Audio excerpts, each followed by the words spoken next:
My name is Marnix Vinkenborg. I'm 24 years old. I'm based in Amsterdam.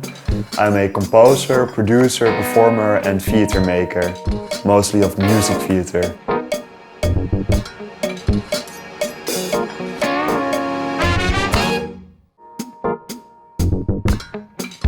I go everywhere. I go to theater, I watch a lot of media, like television programs, I go to films, and what people I collaborate with always say is that I take something from everything. I can associate it with my work.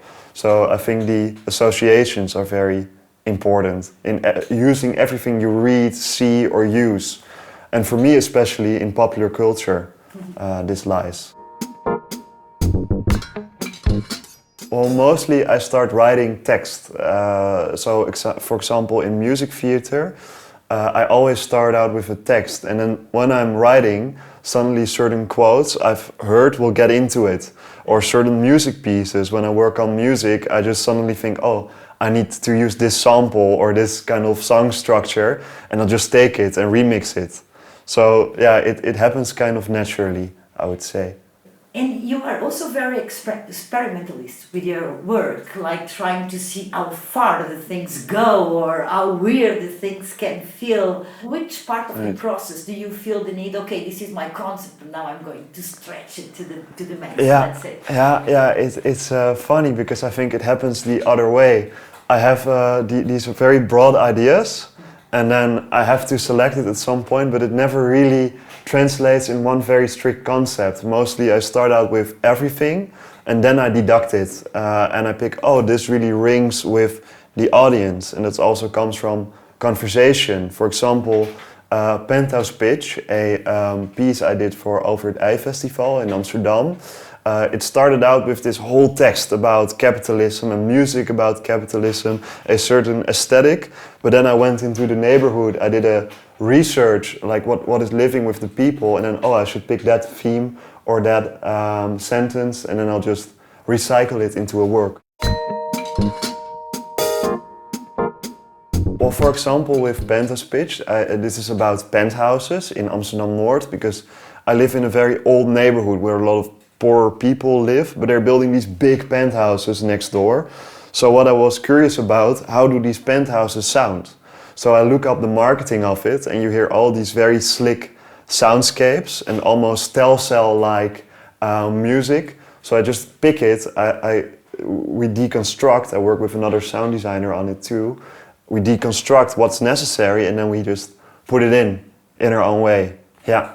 And the amount of knowledge in music that you have to convert all these feelings into music. What is your background and especially, how did you end up here? Well, when I was younger, when I was a child, I started out with piano lessons. And the thing with piano lessons is that the teacher told me, oh, keep your fingers straight, read the partiture in very strict way. So this was not for me. So I learned guitar, and this had almost the same kind of entrance to it. You know, you really need to study it, you really need to learn. But then I picked up electric guitar, and I saw you could get all these effects. So I played in this old factory building, and you would have the reverb going on of the whole hall, and you could make strange reverse sounds. So this is a bit where it started. For example, here on the ground we have some leftover guitar pedals. There's a flanger here, a delay with a lot of functions, a reverb, compressor, pitch shifter, some distortion. And by playing that, you can get all these weird sounds, and that interested me way more than just regular songs or composing a very heavy piece, you know? This is a Guild guitar, a reissue from the 60s or 70s, I think.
So it started out with making sound, I think, with making unique sounds. But you went to school, and I believe in school is also strict. You also have disciplines and subjects, and you have to know super well that technique. I thought in the beginning, oh, I need to become a producer because I'm so focused on sound. So how do I make money with it? Well, I should become a producer, which I still am. But the teachers there, they said to me, no, you need to dive deeper into electronic music, which for me was a big departure, coming from rock bands and punk bands and noise and these kind of things.